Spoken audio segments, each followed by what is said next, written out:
kita melanjutkan apa yang telah kita pelajari dari pelajaran sebelumnya berkenaan dengan akidah, yang mana kita telah sampai kepada bab at-tauhidul uluhiyah, tauhidul iradi, dan kita telah masuk pada pembahasan yang ke-10, yaitu tentang al-barakah. Al-barakah minallahi subhanahu wa ta'ala. Barakah itu dari Allah subhanahu wa ta'ala. Yakhtassu ba'da khalqihi bima yasha' minha fala tathbutu fi syai'in illa bidalil. Jadi Allah subhanahu wa ta'ala itu mengkhususkan pada sebagian hamba-hambanya atau pada sebagian makhluknya. Allah memberikan kekhususan pada sebagian makhluknya terhadap apa yang Allah subhanahu wa ta'ala kehendaki padanya, dan tidak boleh seseorang dia menetapkan ada keberkahan pada sesuatu kecuali dengan dalil. Hah? Oh, kasih dulu. Kecuali dengan dalil. Jadi tidak boleh kita mengatakan ini berkah, itu berkah. Tidak, kecuali harus ada dalilnya. Sebagaimana ketika seseorang melakukan amalan saleh seperti salat, kemudian dia terus menurut istiqomah di atas amalan tersebut, maka dikatakan al-amalu al-mubarak, amalan yang berberkah. Seperti itu amalan saleh termasuk dikatakan amalan yang berberkah. Dan itu telah ditetapkan keberkahan itu an-nama wal istimrar wad dawam, dia terus menerus, kemudian senantiasa istaqarra, tetap. Itu adalah makna daripada keberkahan. Jadi tidak boleh ada ketetapan suatu keberkahan kecuali dengan dalil. Kemudian at-tabarruk, meminta berkah atau dia mencari berkah, minal umuri tauqifiyah, termasuk perkara-perkara tauqifi. Apa perkara tauqifi? Yaitu tidak boleh seseorang mengambil berkah, meminta berkah, kecuali harus ada dalilnya yang menyebutkan. Seperti sebagaimana ma'ul zamzam, air zamzam. Air zamzam itu adalah air yang berberkah. Maka boleh seseorang berdoa padanya, boleh seseorang berniat padanya. Berniat dengan meminum air zamzam, kemudian dia minta kesembuhan kepada Allah Subhanahu wa taala. Ya Allah, saya niatkan minum air zamzam ini untuk kesembuhan padaku. Bahkan diriwayatkan dari berbagai riwayat dari para ulama, bahkan ada yang ulama itu apalagi namanya meminum air zam-zam itu, bahkan dia meminta agar difakihkan seperti ulama si fulan, seperti ulama yang begini dan begitu, karena air itu memang air berberkah. Banyak keberkahan pada air zam-zam seperti itu memang ada dalilnya. Kemudian keberkahan 3 masjid, Masjidil Haram, Masjidil Nabawi, dan Masjidil Aqsa, karena memang berberkah. Tidak ada masjid yang paling berberkah di muka bumi kecuali tiga masjid. Seorang sholat padanya dapat kebaikan 100.000, dapat kebaikan 10.000, dan dapat kebaikan 1.000. Seperti itu. Mana ada didapatkan pada masjid-masjid yang lain kecuali 3 masjid tersebut. Kemudian keberkahan pada perorangan. Keberkahan pada perorangan itu terdapat para nabi dan rasul. Selain daripada mereka, maka tidak ada keberkahan padanya, karena tidak disebutkan dia itu berberkah. Karena anbiya itu berberkah, sebagaimana dalilnya diterangkan dari Nabi Isa alaihissalam, wa ja'alani mubarakan ainama kuntum. Allah Subhanahu wa taala menjadikan aku berberkah dimanapun aku berada. Wa kullu anbiya mubarakah, anbiya semua berberkah, jasadnya, ucapannya, seluruh tubuhnya. Dan di masa hidupnya seseorang boleh tabarruk kepada para nabi dan rasul, terkhususnya kepada Nabi Muhammad sallallahu alaihi wasallam ketika masih hidup. Lihat, meminta berkah, mengambil berkah kepada Nabi itu diperbolehkan. Seperti istri Nabi mengambil keringat Nabi, istri Nabi mengambil keringat Nabi, para sahabat mengambil apa?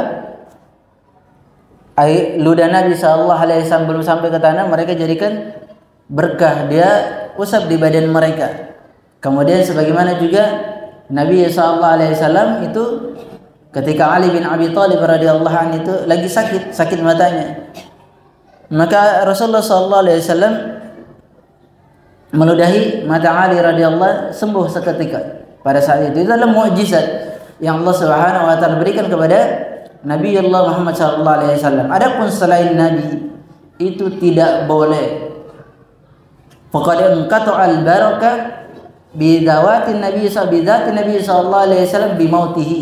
Maka terputus keberkahan dari zatnya Nabi ketika Rasulullah sallallahu alaihi wasallam telah meninggal. Adapun asarnya seperti rambutnya masih tersisa, sepatunya, baju perangnya, maka tidak ada lagi keberkahan padanya. Karena sudah tidak ada, terputus. Sudah terputus lagi. Adapun yang sekarang, saya juga heran, yang sekarang itu rambutnya Nabi itu panjang sekali. Panjangnya pol. Iya, panjang sekali ya. Di mana itu? Di Turki. Panjangnya tidak tahu berapa meter panjangnya itu rambut Nabi. Padahal orang ini tidak pernah baca Syama'il Muhammadiyah. Kalau dia baca Syama'il Muhammadiyah itu luar biasa, dia akan ingkari rambut tersebut. Syama'il Muhammadiyah dari kitab Imam At-Tirmidzi rahimahullah taala disebutkan tentang rambut Nabi sallallahu alaihi wasallam itu sampai sebahu saja panjangnya. Tidak melewati daripada yang di fotokan apa divideokan sampai sepanjang apa? Hampir semeter ya. Nah, seperti itu. Mana ada rambut Nabi sallallahu gondrong seperti itu? Itu kan kebohongan terhadap umat ini. Padahal dalam Syama'il Muhammadiyah itu sebahu. Itu yang sebahu pun tidak terus menerus segitu rambut Nabi sallallahu alaihi wasallam. Sebahu, belah tengah dan sebahu. Itulah rambut Nabi sallallahu alaihi wasallam. Jadi kalau ada suaminya belah tengah, masya Allah, itu mungkin mencocoki sunnah Nabi. Jadi jangan dibiarkan kalau suaminya suka belah tengah, jangan dibiarkan. Saya tidak suka, potong yang pendek saja. Ya sesekali kan ikut mencontohi Nabi kan tidak apa-apa. Ya, kalau dia rambutnya keriting mau belah tengah tidak masalah juga. Bukan rambut jatuh saja yang belah tengah. Ya, rambut keriting juga boleh. Ya seperti itu. Jadi keberkahan itu harus ada dalil yang menunjukkan seperti itu. Adapun orang-orang soleh, apalagi orang sudah meninggal minta berkah, apalagi minta berkah ke kuburan, ini tidak benar. Nabi saja yang sudah meninggal itu tidak boleh, apalagi kalau kuburan. Apa yang mau diminta di situ? Keberkahan di kuburan apa? Kalaulah ada keberkahan kuburan yang bisa memberikan keberkahan, maka kuburan Nabi itu apa? Bisa memberikan keberkahan. Kan tidak boleh seperti itu, kesyirikan. Syirkul akbar, bahkan Nabi SAW melarangnya, dan itu akan jadi pembahasan kita di pertemuan malam yang berbahagia ini. Kalau mau keberkah Hajar Aswad, harusnya menjadikan orang dapat meminta keberkahan, tapi kan tidak boleh. Bahkan Umar bin Khattab mengatakan, innaka la yanfa, sesungguhnya engkau tidak bisa memberikan manfaat, tidak bisa membahayakan. Ya begitu-begitu saja. Hanya saja kalaulah Nabi SAW tidak pernah aku melihat Nabi SAW menciummu, maka aku tidak akan menciummu. Karena ini adalah syariat, maka aku harus mengikuti syariat tersebut. Itulah para sahabat, kekokohan mereka.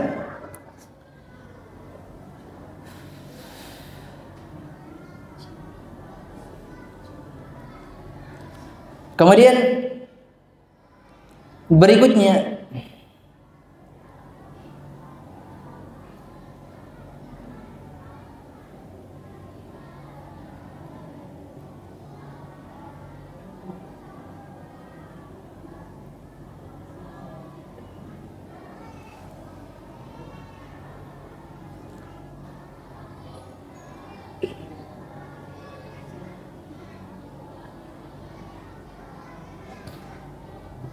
Qala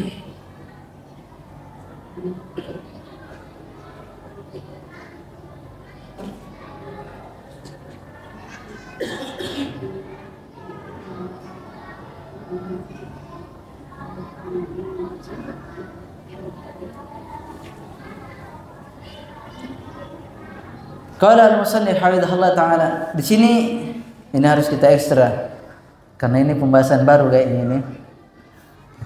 Enggak, masyarakat ini mudah-mudahan ini kita terangkan, tidak kita menerangkan kecuali harus ada dalilnya.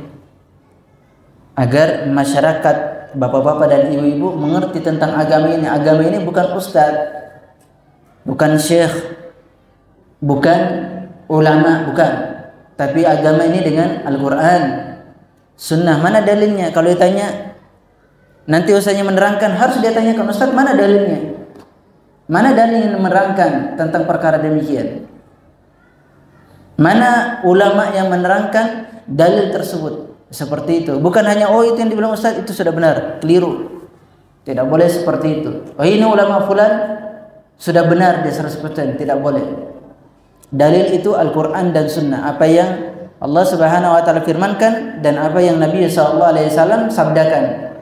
Tapi melalui pemahaman para sahabat. Karena para sahabat yang paling memahami Al-Quran dan Sunnah. Maka mereka lah yang menerangkan agama ini dengan baik. Kemudian saya baca pelan-pelan supaya bisa dimengerti masing-masing kita semua. Yang ke-12, af'alun nas indal kubur wa ziyaratiha salasatu anwa'. Lihat, perbuatan manusia di sisi kuburan dan berziarah kepadanya itu ada 3 perkara. Ini sudah masuk bab-bab yang kita sering terkecoh di sini. Yang pertama, masyru'un. Manusia di sisi kuburan itu ada yang disyariatkan. Wa huwa ziyaratul kubur wa litadhakkuril maut wa litadhakkuril akhirah walissalam ala ahliha wad du'a ilahum. Ziarah manusia di sisi kuburan itu yang pertama disyariatkan.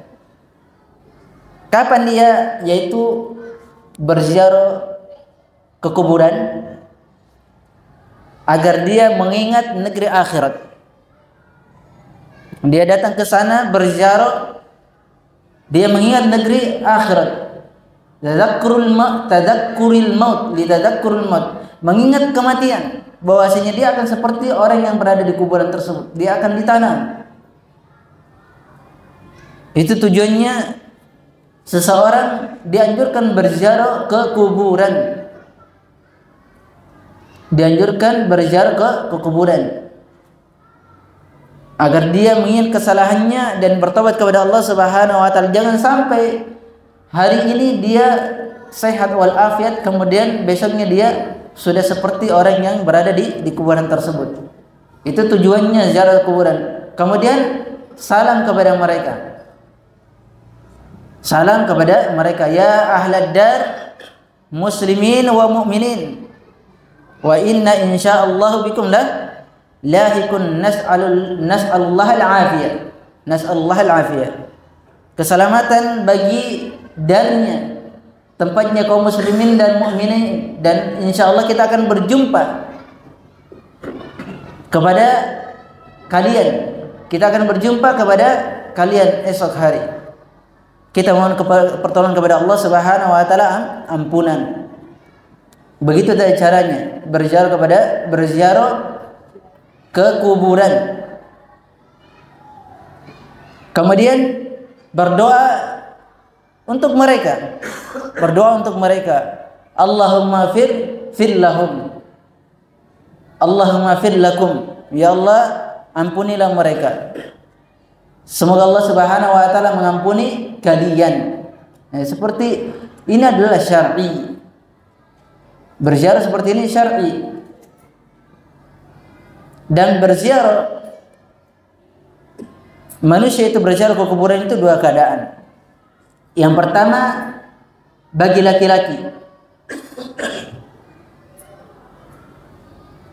Nabi SAW dahulu itu melarang para sahabatnya. Kuntu nahaitukum an ziyaratil kubur. Dahulu aku melarang kalian untuk berziarah ke kuburan. Maka sekarang fazuruha, maka sekarang berziarah kalian untuk menyingkirkan kematian. Dahulu Rasulullah SAW melarang para sahabat untuk berziarah karena baru lepas dari masa-masa jahiliyah, masa-masa kekufuran, agar hatinya itu tidak terikat ketergantungan terhadap apa? Kuburan-kuburan yang ada. Yang dahulu di masa-masa jahiliyah kuburan itu diagungkan, disembah, sujud kepadanya, jongkok-jongkok. Ini kan menghinakan diri di sisi kuburan, tidak dibenarkan dalam syariat. Bagaimana mungkin orang yang sudah mati dianggap lebih rendah daripada orang yang hidup, dia tega jongkok dirinya, sujud dirinya ke kuburan tersebut. Ini kan di luar nalar akal yang sehat. Itu bertentangan dengan syariat. Tidak ada dalam syariat seseorang itu harus sujud-sujud padanya, mencium kuburannya, memegang-megang, menyiram-nyiram. Itu tidak boleh di dalam syariat. Karena yang semua itu saddud dariyah ila syirik, menghantarkan jalan kepada kesyirikan, menghantarkan jalan menuju kesyirikan, tidak dibenarkan dalam syariat. Yang ada adalah salam kepada mereka, berdoa untuk mereka, berdoa untuk mereka. Karena sebabnya seseorang itu mengagungkan kuburan, gulu. Mereka itu melampaui batas di dalam agama mereka, melampaui batas di dalam agama mereka. Nabi SAW mengatakan la taglu. Allah Subhanahu wa taala berfirman, ya ahlal kitab la taglu fi dinikum. Wahai ahlul kitab, janganlah kalian itu berlebihan di dalam agama kalian, hingga mereka menjadikan Isa ibnu Maryam itu sebagai yang disembah. Mereka mempertuhankan manusia karena melampaui batas terhadap orang-orang soleh. Bahkan mereka menjadikan kuburan-kuburan Nabi mereka sebagai tempat-tempat sujud, sebagai tempat sujud. Sebagaimana dari hadis Aisyah bahwasanya Ummu Salamah itu menyebutkan kepada Nabi SAW, dia melewati suatu kanisa, yaitu gereja, melewati gereja yang mana dia melihat ini di negeri Habasyah. Di dalam gereja itu ada gambar-gambar, banyak gambar, patung-patung di dalam gereja tersebut. Maka Rasulullah SAW itu mengatakan, mereka ini apabila meninggal orang-orang soleh di antara mereka, maka mereka membangun di atas kuburannya itu, membangun masjid di atas kuburan-kuburan mereka, orang-orang soleh. Jadi masjid itu, masjid di dalamnya ada kuburan padanya. Masjid di dalamnya ada kuburan. Kemudian bahkan mereka itu menggambar orang-orang soleh dan membentuk patung-patung mereka. Kata Nabi SAW, ulaika syirarul khalq. Mereka ini adalah seburuk-buruk makhluk. Mereka ini adalah seburuk-buruk makhluk yang menggambar orang-orang soleh mereka, membuat patung-patung mereka. Mereka kelak pada hari kiamat akan disuruh menghidupkan gambar-gambar tersebut, patung-patung tersebut pada hari kiamat, karena dia menjadikan tandingan bagi Allah Subhanahu wa taala. Kata para ulama, dalam hadis ini mereka terkena dua fitnah. Fitnah yang pertama membuat gambar-gambar, membuat patung-patung. Kedua adalah fitnah tentang kuburan. Mereka membangun masjid, tempat-tempat sujud, tempat-tempat ibadah mereka di atas kuburan. Di atas kuburan. Ini adalah sebab kebinasaan orang-orang terdahulu. Sebabnya berlebihan, melampaui batas dalam mengagungkan. Melampaui batas dalam mengagungkan. Oleh sebab itu Nabi SAW itu berdoa kepada Allah Subhanahu wa taala. Kata Nabi SAW, Allahumma la taj'al qabri wathanan yu'bad. Ya Allah, janganlah engkau menjadikan kuburanku ini sebuah apa? Wathanan. Sesuatu yang disembah. Sesembahan yang disembah. Jangan engkau jadikan kuburanku sesembahan yang disembah oleh orang-orang yang setelahku. Oleh sebab itu kuburan Nabi SAW aman dari itu semua. Berbeda dengan kuburan-kuburan para anbiya terdahulu, para rasul-rasul terdahulu.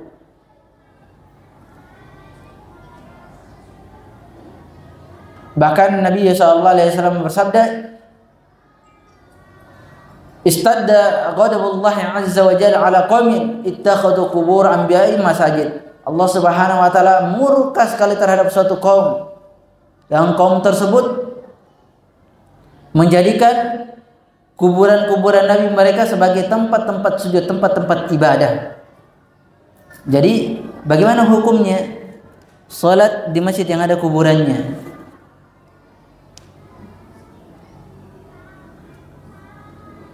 Bagaimana hukumnya sholat di masjid yang ada kuburannya? Hah?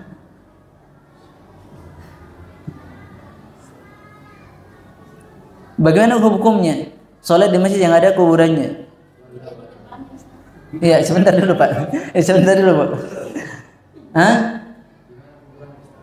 Iya. Mau di samping, mau di depan, mau di belakang, mau di tengah, terserah. Mau di dalam masjid, yang penting dia di pelataran masjid. Bagaimana hukumnya?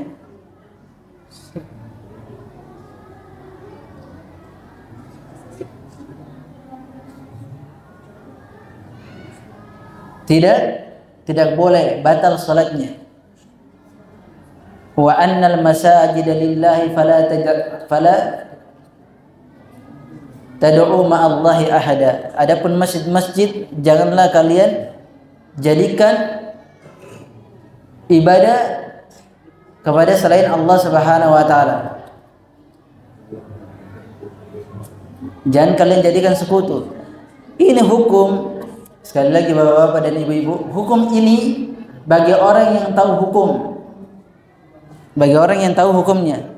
Adapun kalau dia tidak mengetahui hukum tersebut, insyaallah Allah akan mengampuni dia. Dan jangan dia kembali kepada masjid tersebut. Rabbana la tu'akhidna in nasina aw akhtana. Wahai Rabb kami, engkau jangan engkau mengikop kami yang kami tidak mengetahuinya atau lupa, lalai. Ini bagi orang yang sengaja. Sudah tahu ada kuburan, dia tahu hukumnya, sengaja salat di masjid itu, maka salatnya batal, walam tuqbal, tidak diterima salatnya. Harus dia ulangi. Karena ada kuburan padanya. Maka silang pendapat di antara para ulama tentang hal demikian. Kalau kuburan itu masih wilayah masjid, di depan, di samping, belakang, itu sama, tidak ada perbedaan. Sebentar dulu Pak.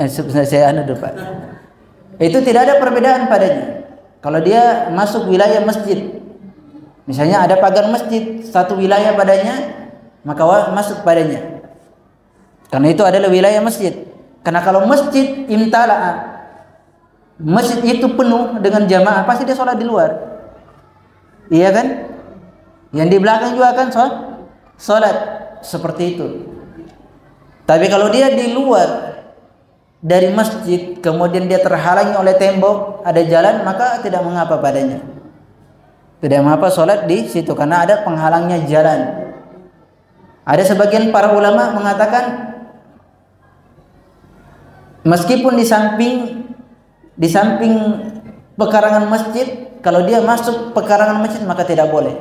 Yang lebih berhati-hati jangan dia sholat di situ, itu lebih aman, lebih selamat insyaallah, agar dia terbebas dari perselisihan tersebut. Apalagi kalau kuburannya di dalam masjid, itu lebih parah lagi.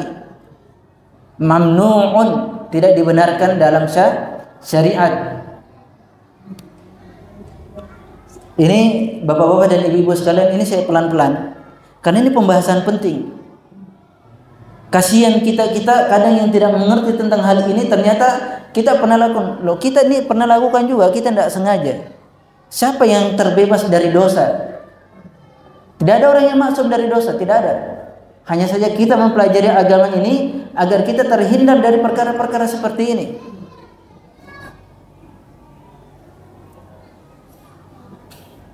Kalau dia tidak mengetahui di situ ada kuburan, maka sholatnya sah. Meskipun ini ada silang pendapat di antara para ulama tentang batalnya dan tidak batalnya, sah dan tidak sahnya sholat tersebut. Sah dan tidak sahnya sholat tersebut itu ada memang silang pendapat di antara para ulama. Ada yang mengatakan sholatnya sah tapi dia berdosa. Itu paling minimalnya. Ada yang mengatakan sholatnya tidak sah karena dia menjadikan masjid itu kuburan itu sebagai tempat sujud. Kuburan itu tempat sujud. Bahkan Nabi SAW mengatakan la'anallahu qauman ittakhadhu qubur anbiya'ihim masajid. Allah Subhanahu wa taala melaknat suatu kaum yang mereka menjadikan kuburan-kuburan nabi-nabi mereka sebagai tempat-tempat sujud. Sudah dilaknat, dosa besar. Laknat itu, kalau namanya laknat bapak-bapak dan ibu, itu min kabairidz dzunub. Harus bertobat. Tidak cukup hanya istighfar, tidak. Dia tobat, istighfar dan meninggalkan perbuatan tersebut. Itu namanya tobat. Tidak cukup hanya astagfirullah, tapi tetap melakukan lagi. Tidak. Tobat itu meninggalkan, tidak akan pernah kembali selamanya. Kemudian menyesali perbuatannya dan senantiasa istighfar, memohon ampun kepada Allah Subhanahu wa taala. Memohon ampun kepada Allah Subhanahu wa taala.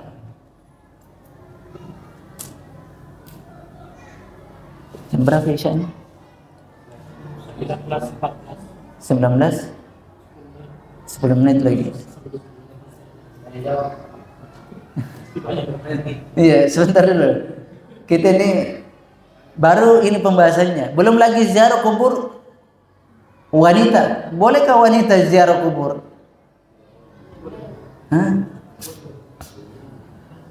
Itu ada silang pendapat di antara para ulama. Rasulullah SAW mengatakan, dahulu aku melarang kalian ziarah kubur, sekarang maka berziarahlah. Ada yang mengatakan hadis ini berkenaan dengan rijal, para lelaki. Adapun para wanita itu memiliki hadis tersendiri larangannya. Meskipun hadis itu lemah, dilemahkan oleh sebagian para ulama, tapi memiliki penguat tentang hadis tersebut. Di antaranya dari hadis Nabi SAW, la'ana zairatil kubur. Allah Subhanahu wa taala melaknat wanita-wanita yang berziarah kubur.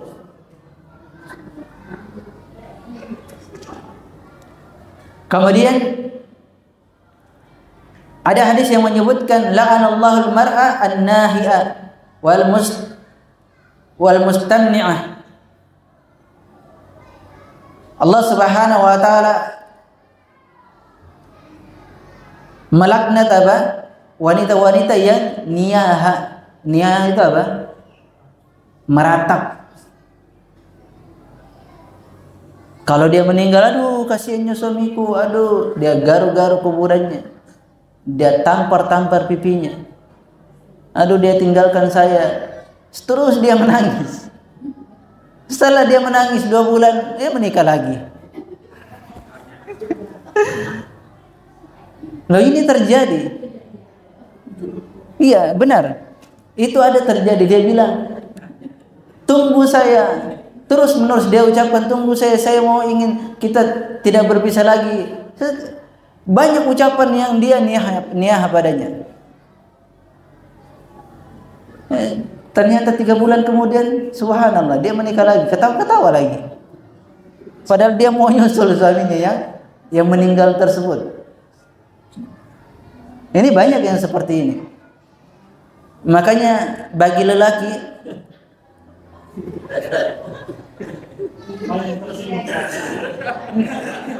tidak semuanya, sebentar dulu. Ini belum selesai. Talimnya ini belum selesai.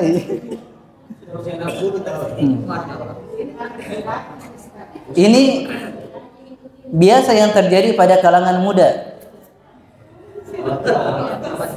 Ya, ini terjadi pada kalangan muda.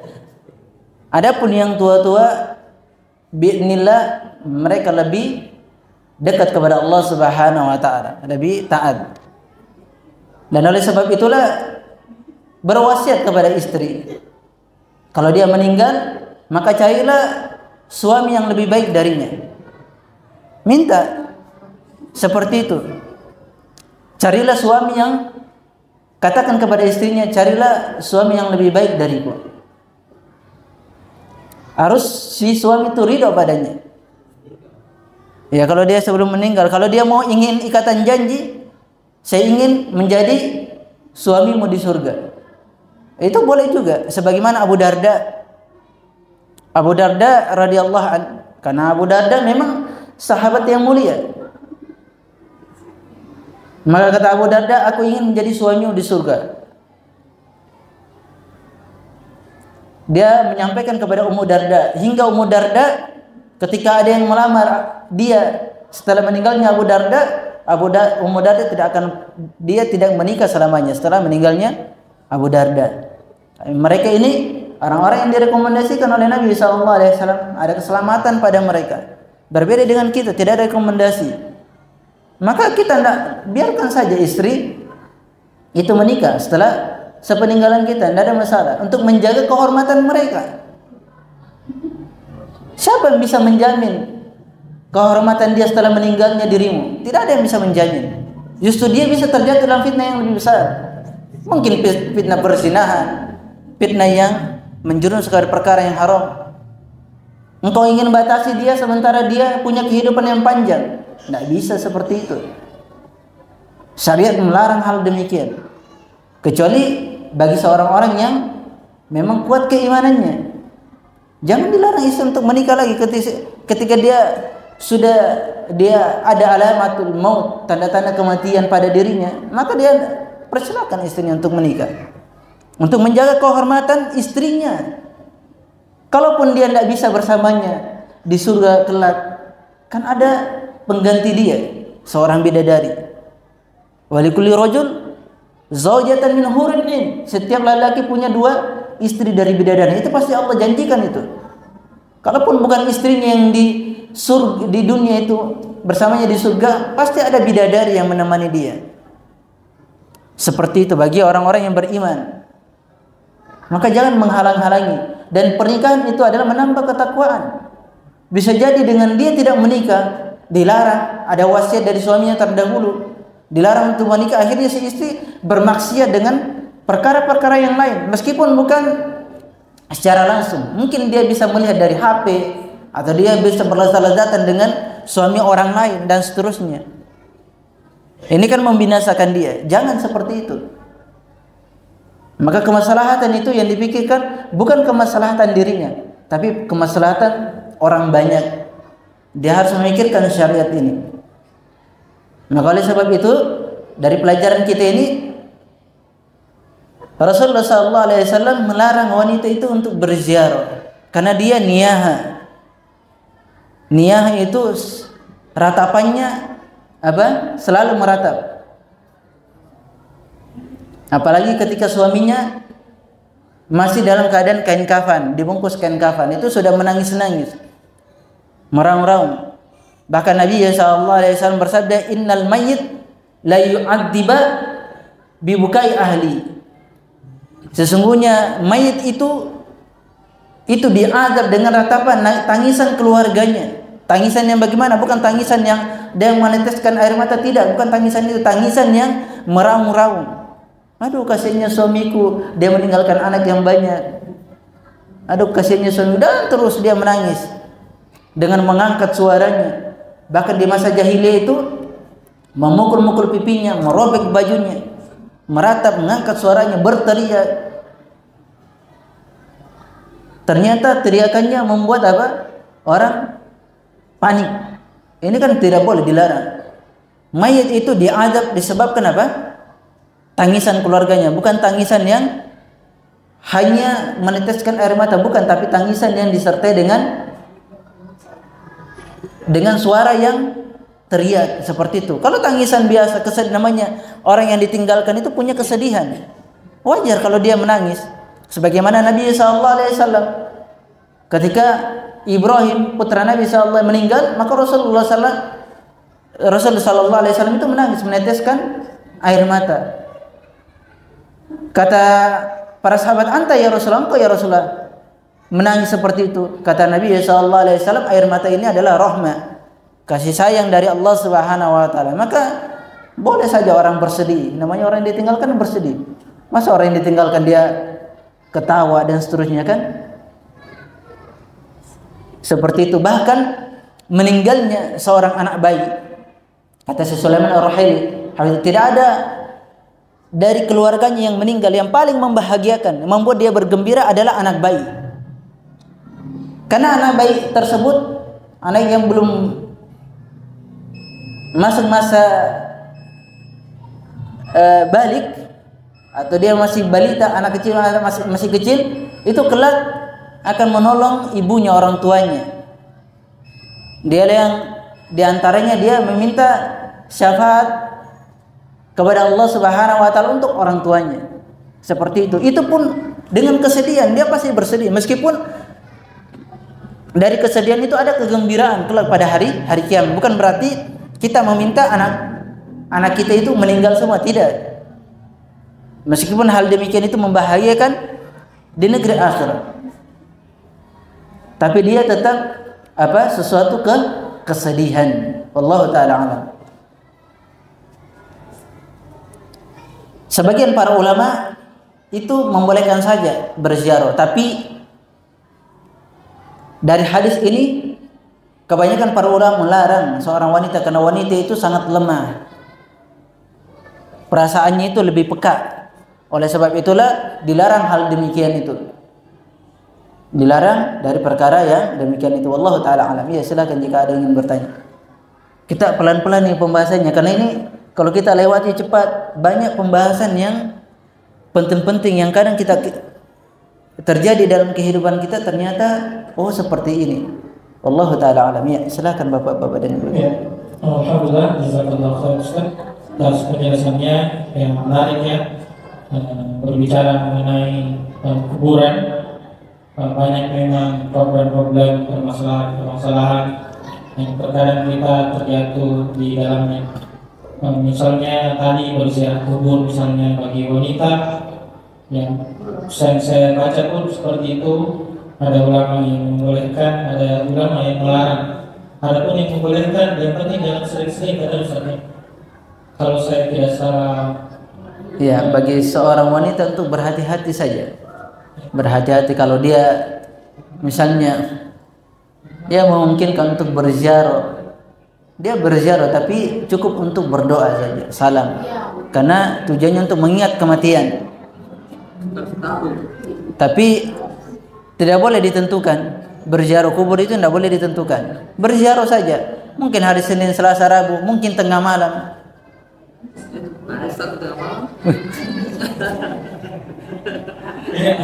Iya, Rasulullah SAW berziarah kubur itu di malam hari.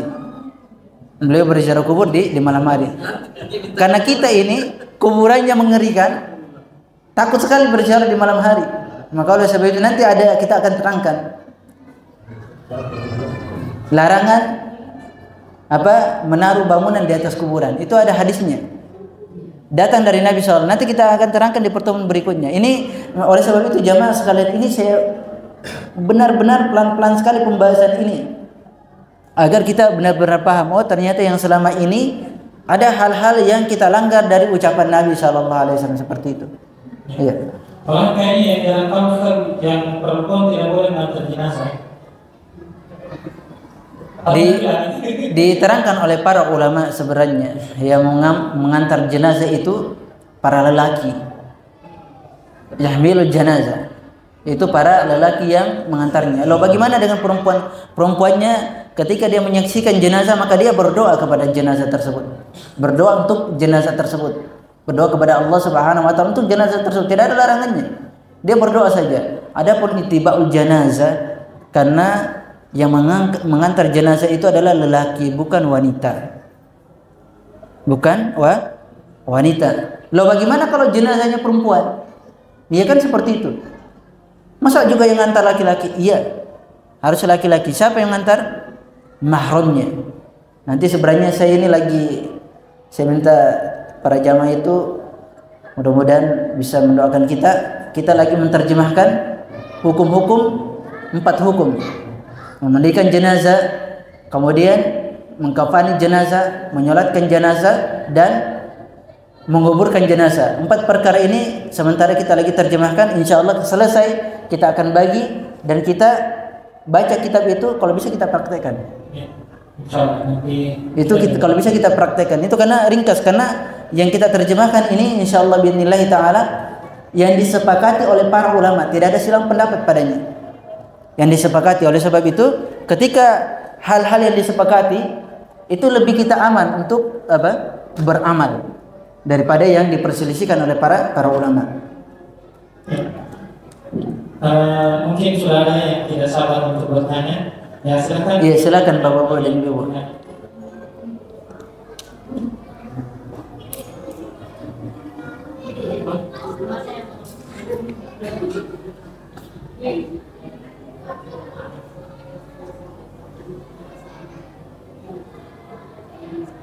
Terima kasih. Assalamualaikum warahmatullahi wabarakatuh. Waalaikumsalam warahmatullahi wabarakatuh. Yang saya mau tanyakan Pak Ustaz ini tentang kuburan tadi yang berada di masjid. Ya. Ini kalau dia berada di luar masjid, dia pas di depannya di bangunan masjid, tapi dia di depan tempat imam begitu. Bagaimana itu? Apa yang seperti kita bilang tadi itu yang boleh atau gimana? Iya. Kuburan yang berada di depan masjid, bangunan masjid Bu ya. Di depan bangunan masjid itu sepakat para ulama tidak boleh sholat di masjid itu. Kuburan yang berada di depan masjid, tembok masjid, ulama sepakat tidak boleh sholat di masjid tersebut, kecuali kalau ada jalan yang memisahkan antara kuburan dan masjid. Ada jalan yang memisah dia. Jalan umum, misalnya jalan 1 meter memisah antara masjid dan kuburan, maka itu diperbolehkan. Karena itu terpisah dengan jalan. Dia terpisah. Tapi kalau dia tidak terpisah dengan jalan, bangunannya, ketika bangunan masjid di depannya, kemudian di depannya kuburan, maka tidak boleh sholat di masjid tersebut. Sama halnya dia sholat di depan kuburan. Sama halnya dia sholat di depan kuburan. Kenapa dilarang? Yang pertama, seseorang sholat di depan kuburan itu dilarang karena menghantarkan kepada kesyirikan. Itu yang pertama. Yang kedua, karena ada ruku dan sujudnya. Iya kan? Loh, kenapa sholat jenazah tidak dilarang, disyariatkan? Padahal di depannya ada jenazah, mayat itu di depannya. Karena tidak ada ruku dan sujudnya memang. Karena sholat jenazah itu kan berdiri saja, bukan ruku dan sujud kan? Nah, itu alasan keduanya. Banyak alasan-alasan syariat yang disebutkan oleh para ulama. Namun 2 alasan ini alasan yang paling besar. Menghantarkan kepada kesyirikan untuk menyembah. Meskipun pada dasarnya awalnya tidak, tapi lama kelamaan seperti itu dia. Mereka akan agungkan itu, kuburan tersebut. Kemudian yang kedua yang kita terangkan bahwasanya karena Dalam salat itu ada ruku dan sujud. Lihat jamaah sekalian, Rasulullah SAW suatu ketika pernah salat di depan menghadap di kuburan. Yang Rasulullah SAW menanyakan, mana budak wanita yang sering menyapu masjid, mana dia? Kata para sahabat, Rasulullah, dia sudah meninggal. Kenapa kalian tidak menyampaikan kepada kalau dia sudah meninggal? Dulu nih tunjukkan aku di mana kuburannya. Maka Rasulullah ditunjukkan kuburnya. Rasulullah SAW sholat di depannya, di depan kuburan tersebut. Itu sholat jenazah, bukan sholat yang ada ruku dan sujudnya. Dipahami bapak-bapak dan ibu ya? Beda dengan sholat jenazah dengan sholat mafruḍah. Sholat yang diwajibkan beda, karena sholat yang diwajibkan ada ruku dan sujudnya. Itu diantara sebab-sebabnya dilarang.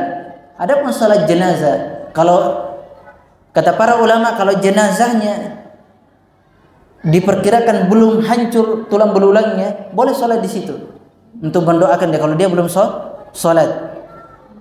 Ada yang mengatakan migdalnya sampai satu bulan. Ada yang mengatakan ya sampai kalau dia belum pernah sholat jenazahnya si fulan, dia sholat saja seperti itu. Namun yang paling benar adalah ketika jenazahnya masih baru. Kalau masih hidup gentayangan, Bu. Ya. Ya, seperti itu, Bu ya. Itu perbedaannya. Padahal ada contoh dari Nabi SAW, dia sholat jenazah di kuburan. Tapi sholat tersebut itu adalah dari Nabi SAW ketika dia menanyakan budak yang sering menyapu di masjid tersebut. Wallahu taala alam. Tapi ini jangan dilakukan sering-sering, karena Nabi SAW tidak pernah melakukannya keseringan. Pada waktu ketika itu saja. Karena ada sholat yang lain yang disyariatkan selain sholat di atas kuburan tersebut, yaitu salatul ghaib. Salat ghaib, kalau dia di kejauhan yang dia tidak bisa salat jenazah, maka dia salat ghaib seperti salat jenazah.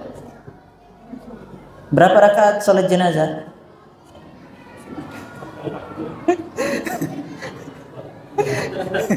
Nanti ada yang bilang, berapa rakaat salat jenazah, Bu?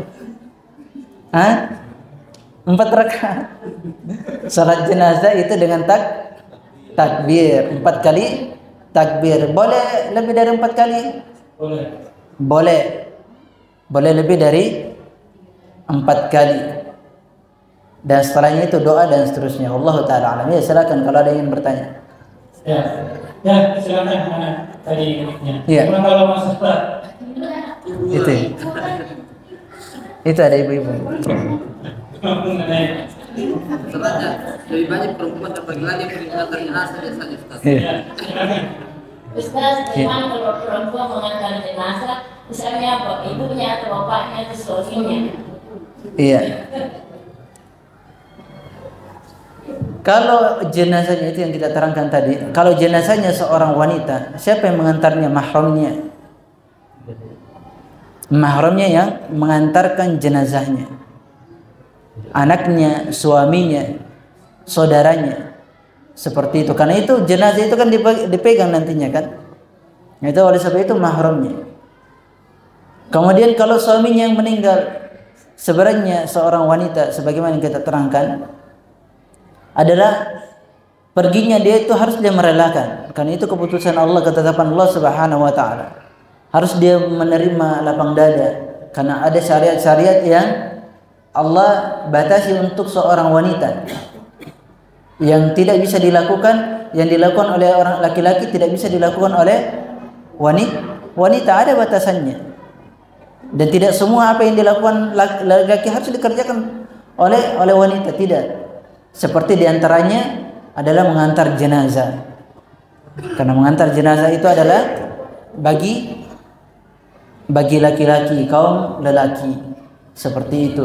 Untuk berhati-hatinya sebaiknya ditinggalkan saja. Tetap namanya kesedihan itu ada namanya kesedihan. Tidak mungkin orang yang ditinggalkan itu bergembira kecuali suaminya gila atau istrinya gila. Iya, dia bergembira dengan hal yang demikian. Atau ada penyakit pada suaminya, dia senang kalau istrinya meninggal. Atau sebaliknya, dia senang kalau suaminya meninggal. Nah ini kan ada hal-hal yang berpenyakit dalam hati dia. Seperti itu. Oleh sebab itu bersabar, minta kepada Allah Subhanahu wa taala, ya Allah, berikanlah keluasan pada kuburan suamiku, berikanlah rahmat-Mu, lapangkanlah kuburnya, masukkan dia ke dalam surga, jauhkan dia dari azab kubur dan azab neraka. Kan seperti itu kita doakan suami tersebut. Begitu juga seorang suami mendoakan istrinya kalau istrinya mendahului dia, seperti itu timbal balik. Itu adalah syariat. Bentuknya adalah agar berhati-hati si istri tidak jatuh di dalam dosa yang suaminya itu diazab disebabkan dia. Karena kesedihan istri itu pasti, seorang wanita itu sedihnya itu 2 kali lipat daripada kesedihan laki-laki. Karena perasaan mereka itu lebih peka. Seorang wanita perasaannya lebih peka daripada seorang laki-laki, seperti itu. Oleh sebab itu hal-hal demikian itu dibatasi oleh syariat. Wallahu taala alam. Seperti itu Bu ya. Jadi untuk berhati-hati dalam syariat ini sebaiknya dia menjaga dirinya, kemudian menjaga agar suaminya itu tidak diadab oleh Allah Subhanahu wa taala disebabkan perbuatan dia. Wallahu taala alam. Iya, silakan. Saya kira cukup Ibu sekalian ya. Tadi sudah cukup jelas, mungkin insya Allah akan kita sambung ke pertemuan selanjutnya. Sama tadi misalnya ketika seorang suami sudah ada tanda-tanda kematian, Ustaz tadi menjelaskan dia boleh berwasiat saja untuk istrinya bisa menikah dengan laki-laki yang lebih soleh. Tapi Ustaz tadi tidak menjelaskan bagaimana kalau istrinya yang meninggal. Kayaknya Ustaz sudah tahu bahwa kalau laki-laki tidak diwasiatkan pun akan nikah lagi. Itu terbalik. Kalau di masa hidupnya saja laki-laki begitu masa hidupnya, apalagi kalau sudah meninggalnya.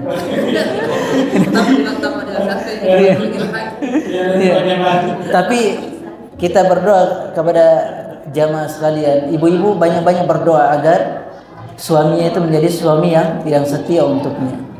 Amin. Ya, baik di dunia maupun di surga. Dia bisa menjadi suami istri di surga kelak. Karena orang yang beriman, ketika sepasang suami istri yang beriman, maka dia akan diperjumpakan suami istrinya di surga kelak. Wallahu taala. Ya, saya kira cukup. Kita tutup. Subhanallahumma wa bihamdihi, la ilaha illa anta, astaghfiruka wa atubu ilaik. Assalamualaikum warahmatullahi wabarakatuh.